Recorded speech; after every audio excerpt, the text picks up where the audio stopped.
They got the best player in the league. Davis, if he's healthy, we know how great he is. But I'm just looking at this from where they are positioned.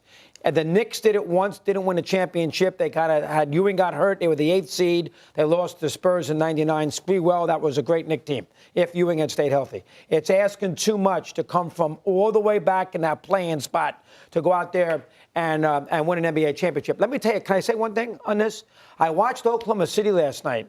I'll tell you right now, if they ever get a second, and they haven't got Holmgren, if they ever get a second big player, and I'm not a huge Presti fan, that team's got, Alexander's great. Gimby, the kid Gimby, he's little Larry Bird. Giddey. They got a heck of a team. Yes, they do. Very good, and they're dangerous. But I don't know, Stevie, in the long run, and Wendy, if the Lakers coming from all the way back in the play-in can go out there and win an NBA championship. I think it's too much to ask. Wendy, the floor is yours. Go ahead, bro. So you guys know the Lakers started this season with that ridiculous roster they had at the start of the year. They started this year 2-10, okay?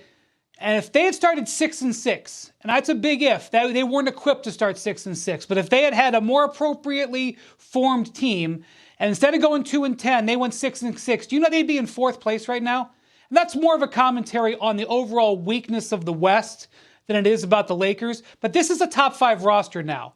It took too long to be at the top 5 roster, so I'm not going to use the word force. I'm going to use a different F word. They're a factor.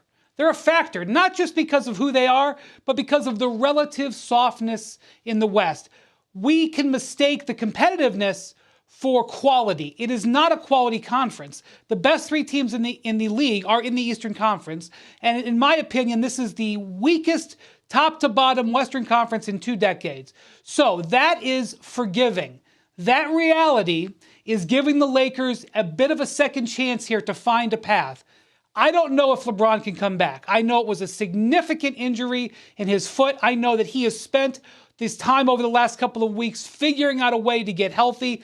He was just gone from the team for a week doing who knows what to his foot to try to get it ready to play. And the reason he's doing that, guys, is because he can see everything that I just said. He can see that there's a relative softness in the league. He's not afraid of any of these teams unless maybe the Warriors at full power. So he's going to try. But I suspect, Stephen A., when it's all said and done, the Lakers are going to walk away from this season going, oh my God, this was such an opportunity. Was not strong. The other teams were all messed up.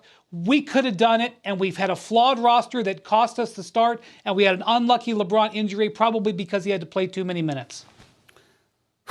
I get where both of y'all are coming from. Let me say this to you. Obviously, this question is completely predicated on the return of LeBron James. Nobody's thinking about the Lakers being a force in the West. It's not even a contemplation if LeBron James is not healthy come playoff time, period. Nobody's thinking that. We're asking this question because the assumption is, based on what we've been told, him being out, at least 3 weeks or whatever, the assumption is that he ultimately returned. LeBron, the one thing that I will say, Wendy, is that I'm not counting him out health-wise. Obviously, we've seen him take care of his body throughout the years. We've seen him get up from injuries that would knock dudes out for the year. We've seen him get up. We see this guy be an absolute freak of physical nature. It's just the truth. And so even though age and attrition has kicked in, I'm looking at LeBron traveling with the team and being there. This is a foot injury.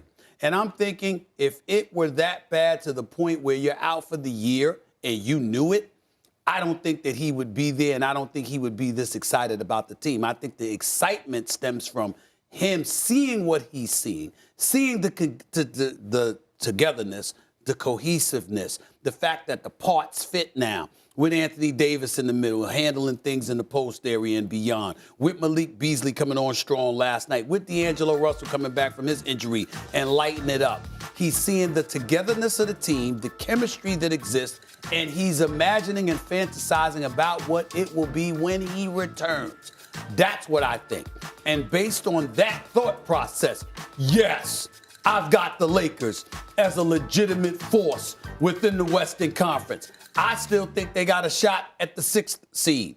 I'm not ruling out anything right now. And if the Lakers don't have to play the play-in, and they go straight to the playoffs, and they're in a position where they've got a first-round series that doesn't include Denver and the Mile High City, dare I say somebody like Phoenix with Kevin Durant and Devin Booker waiting for you, who definitively can't they beat? We don't know about whether or not Ja Morant's going to be back. Dallas can't defend. Sacramento, my coach of the year, Mike Brown.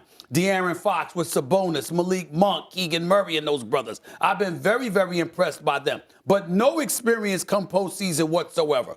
I'm looking at it from that perspective, and I'm saying, who can't they beat with LeBron James and Anthony Davis on the basketball floor with parts that they're happy with, that know how to be complementary pieces and have no aversion to it whatsoever? You're looking at guys on the basketball court. They're like, we just trying to hold it down until the man comes back. We trying to make sure we do our part. We trying to make sure that we handle our business. The other day, they won, and Anthony Davis scored 8 points on 7 shots because D'Angelo Russell went off and Schrader went off, okay? And the others as well, Reeves and all of them contributed. This team is playing together basketball, and they're having a good time doing it. And when you take LeBron James coming back into the equation, I'm sorry. I can't summarily dismiss the Los Angeles Lakers, and I love it. Phoenix, if he comes back, Kevin Durant. they're the best team. Okay. Go ahead. Phoenix is the best team. Go ahead, But Wendy. they got to win tonight. Like, no AD tonight. They're playing in Houston. They have no margin for error. They've got to win a game tonight. And Houston just beat Boston at home, and Jabari Smith Jr. has had 3 straight 20 and 10 games. So if they're going to be who you say they are, Stephen A., they can't screw around. They got to win tonight's game. That tonight is an example And of you whether said you can Anthony show me Davis is that not your playing roster is tonight? good enough. You said Anthony Davis is not playing tonight? I don't believe so. Why not? I don't believe so. Back to He's back, not not playing playing. back to back.